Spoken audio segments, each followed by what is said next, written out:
Hello everyone, welcome to Marketing Cosmos. I am Ajat. We are back with one more exciting video for you. This video is a part of Python tutorials series.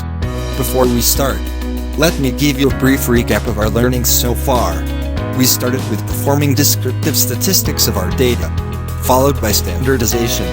We also learned hierarchical method for market segmentation. In this video we will build further and learn another method. Sorry to obstruct, but I have a doubt. Sure, go ahead. Why are we learning another method? We already obtained segmented data using hierarchical method. Good question. We cannot use hierarchical method when data is too large. It obtains insignificant clusters.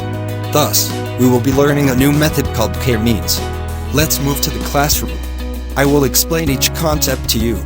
I hope you all are comfortable and excited to learn this new method. In contrast to hierarchical method, here we need to assume number of clusters at the beginning. Let us assume we have n numbers of data points. Additionally, let us assume 2 clusters. Since we have assumed 2 clusters, we need to locate 2 centroids. You can refer the animation for better understanding. I have a doubt. How do we find the exact location of centroids? Don't worry, data scientists will give you those. But as a marketer, you need to perform further steps. After locating centroids, you need to find squared Euclidean distance between each data point and centroid. Therefore, 2 clusters could be formed by each centroid. In step 2, we need to locate geometric center of each cluster.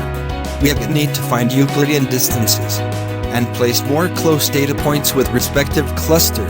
Repeat this step till you form 2 separate clusters.